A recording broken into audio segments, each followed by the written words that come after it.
Praise the Lord, hallelujah, जय मसीह की। आज के लिए बाइबल का वचन मत्ती 5 उसके 3 से लिया गया है, जो यीशु मसीह के उपदेशों में से एक प्रसिद्ध उपदेश है, जो उन्होंने एक पहाड़ी पर दिया था। इसमें उन्होंने स्वर्ग के राज्य के सिद्धांतों को समझाया है। इस वचन में कहा गया है, धन्य है वह जो मन के दीन हैं, क्योंकि स्वर्ग का राज्य उन्हीं का है। मन के दीन का अर्थ, मन के दीन का मतलब है वह लोग जो अपने भीतर निम्रता और नम्रता का भाव रखते हैं।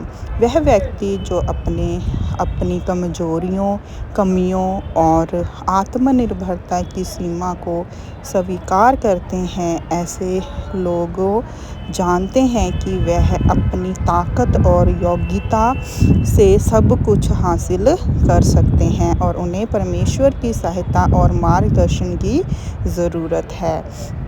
नम्रता का महत्व, यह वचन हमें सिखाता है कि परमेश्वर के करीब आने के लिए नम्रता ज़रूरी है।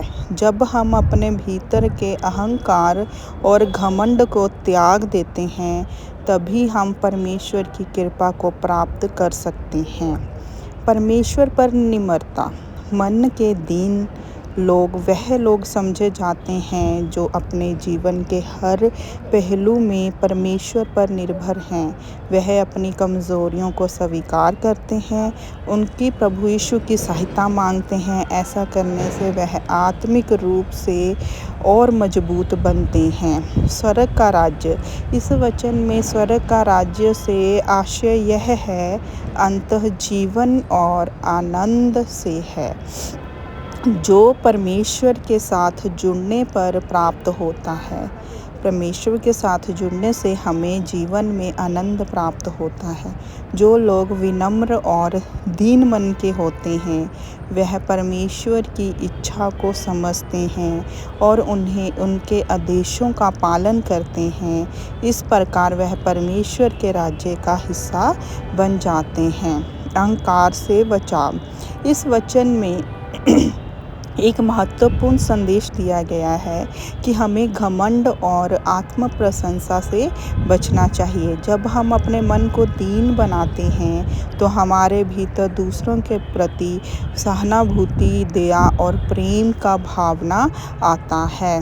आज के समय में जहां लोग अक्सर सफलता, शक्ति और प्रतिष्ठा के पीछे भागते हैं, यह वचन हमें याद दिलाता है कि उस असली खुशी और शांति परमेश्वर पर भरोसा करने और विनम्रता को अपनाने में होती है। जब हम अपने अभिमान को त्याग कर दूसरों की भलाई और सेवा में लग जाते हैं, तो हम सच्चे अर्थ में धन्य हो जाते हैं। मत्ती 5 उसके 3 का यह वचन हमें सिखाता है कि सच्ची आशीर्वाद विनम्रता और परमेश्वर पर विश्वास से ही मिलती है।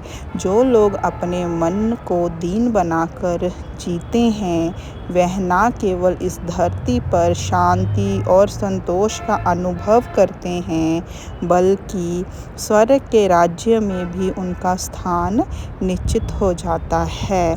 आज के लिए बाइबल का वचन यही समाप्त होता है। आमीन। मत्ती 5 उसका 3 अध्याय। धन्य है वह जो मन के दीन हैं, क्योंकि स्वर्ग का राज्य उन्हीं का है। प्रभु की स्तुति हो। जय मसीह की। Praise the Lord.